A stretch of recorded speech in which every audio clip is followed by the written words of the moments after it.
No hay ciudad o pueblo que no tenga una casa embrujada, aquella que desde niño miramos con miedo, más que nada porque se trata de un lugar abandonado y en mal estado, sobre el cual pesan una serie de historias que en la mayoría de los casos son inventadas para justificar el por qué nadie las habita.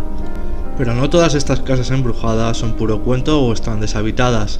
Hay algunas en donde realmente suceden cosas extrañas, aún con gente en su interior. Hoy os vamos a presentar 3 de las casas encantadas más famosas en el mundo. Esta casa situada en México no está encantada de por sí, sino que el ritual Ouija que se realizó en ella fue el detonante para la sucesión de desgracias que se producirían en ella. Este es uno de los casos paranormales más conocidos en México. Este caso ha desatado la polémica desde el primer día, entre los detractores que afirman que es una burda farsa y los defensores que dicen que la historia es real como la vida misma. Nosotros te lo vamos a contar y tú decidirás si darle o no veracidad. 1982, un grupo de adolescentes deseosos de experiencias emocionantes decide comprarle a una anciana un tablero Ouija. Esta les advierte que si no quieren tener problemas no utilicen la tabla más tarde de las 7. Los jóvenes se reúnen en casa Cañitas a las 9 de la noche para realizar la sesión, desoyendo así los consejos de la anciana. Cuando empieza la sesión, realizan la primera pregunta. Preguntan por el novio muerto de una de las asistentes. La pregunta tenía trampa, pues la susodicha ni tenía novio ni mucho menos había muerto. A partir de realizar esta pregunta, el puntero se vuelve loco y empieza a marcar las letras de tremendos insultos y amenazas hacia los participantes, como si la tabla supiera de algún modo que la estaban engañando. De repente uno de los muchachos llamado Pablo empezó a presentar signos claros de posesión. Sus ojos empezaron a ponerse en blanco y se convulsionaba con fuerza por el suelo. Empezó a darse cabezazos contra el suelo hasta que su rostro se llenó de sangre. Asustados, los jóvenes deciden llamar a Tomás, que era el párroco de la iglesia, alegando que sucesos extraños estaban pasando. El párroco les recomendó que se tranquilizaran y que pusieran una Biblia abierta en la puerta de la casa.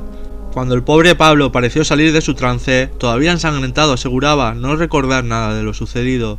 Aliviados porque parecía que todo volvía a la normalidad, se fueron a dormir. Al día siguiente, cuando vieron la Biblia que habían dejado abierta fuera de la casa, se sorprendieron al ver que ésta estaba totalmente ensangrentada. Además, esa misma noche se enteraron de que el párroco Tomás había muerto tras caerse por las escaleras de la parroquia y haberse roto el cuello. El párroco fue la primera víctima, pero ni mucho menos la última de este caso. Jorge, amigo de los chicos, murió a 2 manzanas de la casa tras sufrir un accidente de coche en abril de 1985. Intentaba investigar si el caso era real. Emanuel, uno de los integrantes de aquel día de Ouija, muere en accidente de coche en enero de 1992. Fernando, otro de los protagonistas, murió en enero de 1992, tras recibir un balazo en la cabeza en una disputa. Polo, amigo de la familia, tras visitar la casa de Cañitas, aseguró haber visto un ente. Murió a la semana en un extraño accidente de coche a los pocos días. Sofía, mujer de Carlos Trejo, único superviviente del caso, fallece tras una agónica enfermedad en agosto de 1992. Memo, un amigo que pudo ver la visión del ente dentro de la casa, fallece en mayo de 1994 tras una extraña enfermedad. Sergio, investigador paranormal, trató de ponerse en contacto con el ente en la casa de Cañitas. Después de la sesión, salió de la casa aquejado de un fuerte dolor de cabeza. Murió en 1995 víctima de un derrame cerebral.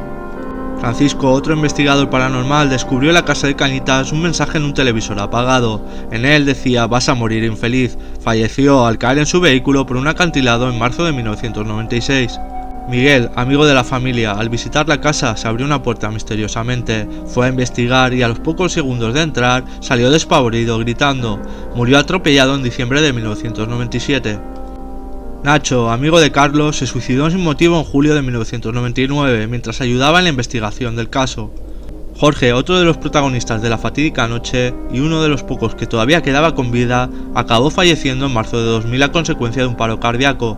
Un mes antes fue sometido a un exorcismo. Y así, uno a uno, todos los integrantes de aquella fatídica sesión de Ouija y todos los que se acercaron a la casa para investigar fueron muriendo.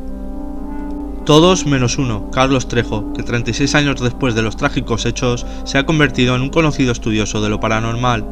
Algunos aseveran que no es más que un charlatán que se gana la vida con historias y engaños, otros lo admiran por ser el único superviviente de tan fatídica noche.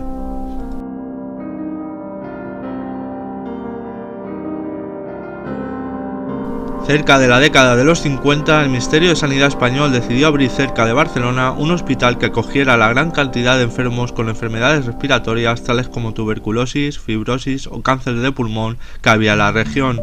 El hospital llegó a contar con el índice de suicidios de pacientes más alto de todo el país con diferencia. Se cuenta que los enfermos se arrojaban sin razón aparente desde las ventanas, con tal frecuencia que nadie se explicaba qué demonios pasaba. La zona donde caían los enfermos era un jardín tupido llamado La Jungla, donde por las noches muchas personas aseguraban ver vagar una figura espectral.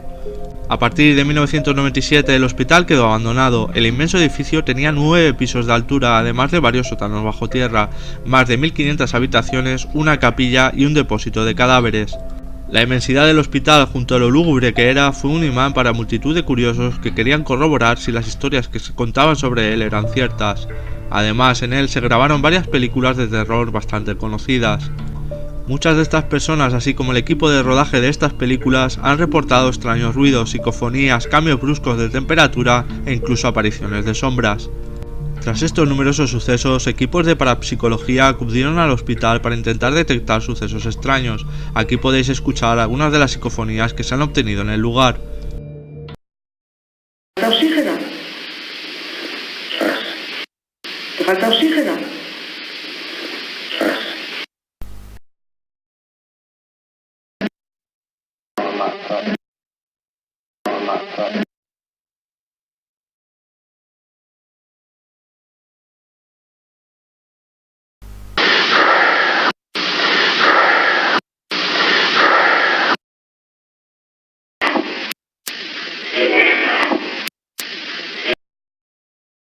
Número 1. Nos situamos en el 112 Ocean Avenue de Amityville, Nueva York. En ella vive la familia de Theo. La madrugada del 15 de noviembre de 1974, el hijo mayor de la familia coge un rifle y asesina a sangre fría mientras todos dormían a sus padres y hermanos, dejando un total de 6 personas muertas. Tras largos interrogatorios, el joven confiesa la autoría del crimen y es condenado a 25 años de prisión por cada víctima. Tras esto, la casa se pone inmediatamente en venta, pero los acontecimientos que sucedieron en ella, conocidos por medio país, hacían que venderla fuera una misión imposible. Por lo cual, el precio de la vivienda fue bajando hasta quedarse en un precio ridículo para las características de una casa tan lujosa y espaciosa. Después de un año en donde la vivienda no se vendió, el matrimonio compuesto por George y Katie Lutz, que estaban buscando residencia por la zona, deciden visitar la casa, atraídos por el precio tan bajo para una vivienda tan grande y espaciosa. A pesar de conocer la historia que se vivió allí, deciden comprarla y mudarse. No tardaron en notar que algo no iba bien en la casa. Empezaron a notar una presencia extraña, cambios de temperatura repentinos y cambios de humor en los miembros de la familia sin motivo aparente. Día a día esta presencia extraña y sucesos paranormales se fueron haciendo más fuertes e intensos, con lo cual deciden contactar con el sacerdote local para que bendiciera la casa. Este, al entrar al hogar, aseguró que escuchó una voz gutural que provenía de la azotea y que le decía a gritos que se marcharan. El sacerdote, en presencia de la familia, se propuso bendecir la casa, pero cuando el sacerdote empezó con el ritual, una presencia física invisible lo empujó con tal fuerza que el párroco se fue aterrado de la casa. A partir de ese día, ruidos, olores y manchas desconocidas empezaron a aparecer por toda la casa. Además, los integrantes de la familia empezaron a tener un comportamiento extraño, siendo el más afectado George, el padre de familia. Este no podía dejar de sentir un gran frío que lo hacía pasar horas frente a la chimenea. Además, poco a poco comenzó a despreocuparse de su aspecto y a tener pensamientos violentos que no podía controlar.